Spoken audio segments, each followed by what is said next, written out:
Well, to quote Sai at the beginning of the last episode of South Play Star Trek Online, and to do another episode of Trek Lore, where we discuss the Charlie, Beta or Alpha canons, or the Star Trek Online canon, how does the time machine or time mechanics work in Star Trek Online? As the question was raised, is it linear or is it multiverse theory? Well,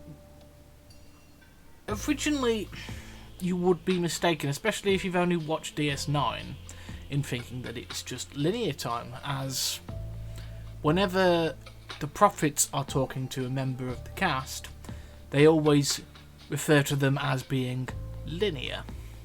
But the thing you have to remember is the prophets are creatures living in an entity that means they are outside linear time. So what would happen is that to their view it is linear, but they don't have any context for that, or past, present or future.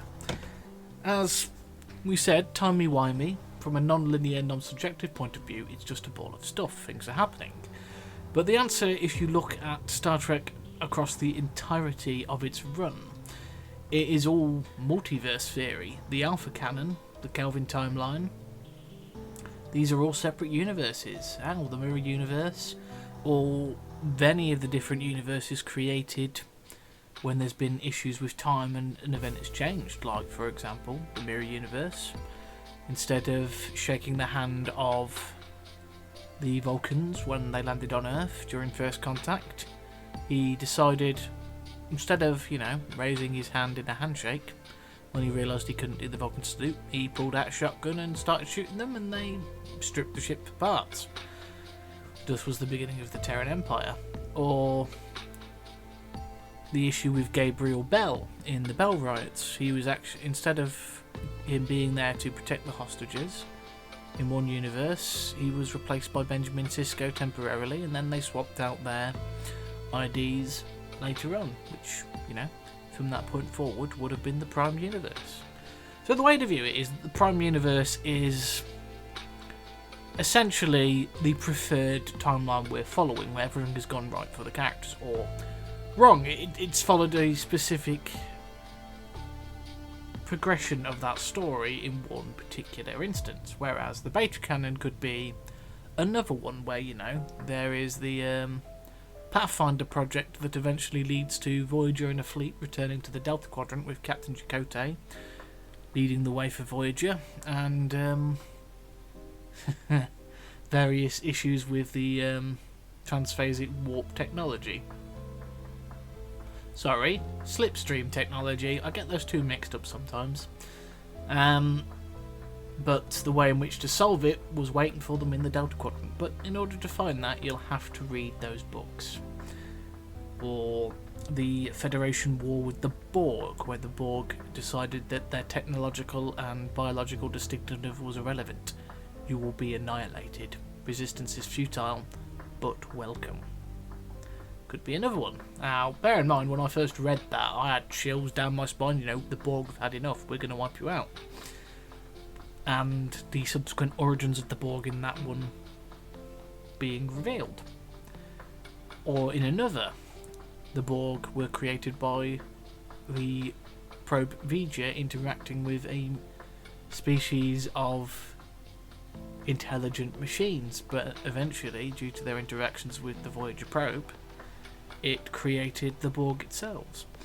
But there are many different ways, and if you think about it, and there are still ways for all of them to be correct, and none of them to be correct. Such is the problem with multiverse theory. And you look at one of the greatest examples of this is a version of the Enterprise where Worf came back from a tournament and he had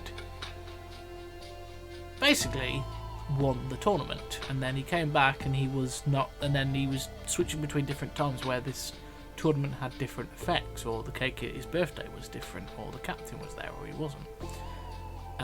And eventually it led to all the various different versions of the Enterprise E being pulled into the same space, which caused a big problem, and they had to figure out which was the correct one that wharf was from in order to restore them all to their timeline. Unfortunately, a desperate Enterprise D tried to prevent them from being sent back because the Borg could overrun their universe. There's very few planets left, very few ships left, very few functioning governments, no resistance.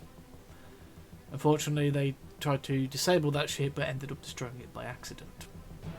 So, anyway, with all that various things I've talked about, their technology works on multiverse theory. You have to put in the correct spatial and temporal coordinates in order to get to the correct place. So it is not beyond the possibility that you put in different spatial or temporal coordinates and you can end up in, say, the Kelvin timeline like we did in the previous episode of Sal Plays Star Trek Online. But additional examples of other times being created. So we had the timeline where Quark and Nog went back in time and for whatever reason would have stayed and either tried to live it up or, you know, the paranoia of human really taking on the Ferengi addiction there, had at the time would have been either, you know, dissected and their ships used for various things, or Quark, he had such interesting plans for that. Another example would be Harry Kim being swapped with one of his friends and him still living on Earth, helping to design a new series of runabouts and his subsequent trials to try and get back to his own universe. And it turning out that Tom Paris had not actually joined the crew because for some whatever reason Kim was not part of the ship. Tom Paris was not recruited and he was on probation. Another one is the future where Benjamin Sisko died in an accident. That was then linked to Jake Sisko. And he lived out his life trying to save his father until he figured out what the issue was. And so he caused a slingshot in order to send his father back to the correct point. That might not have happened in one universe, and you know, the Klingons had eventually taken over DS9 in that universe. And things had changed a lot. So there are many different examples of potential futures and or past events that could have been changed that drastically change the universe and spawn a new dimension, creating an entirely new verse. So this is something I've been thinking about. Is like it with the arguments that people are going on recently with, like, you know, Discovery, Lower Decks, Strange New Worlds, and various other things, is you can still make all of them possible with multiverse theory.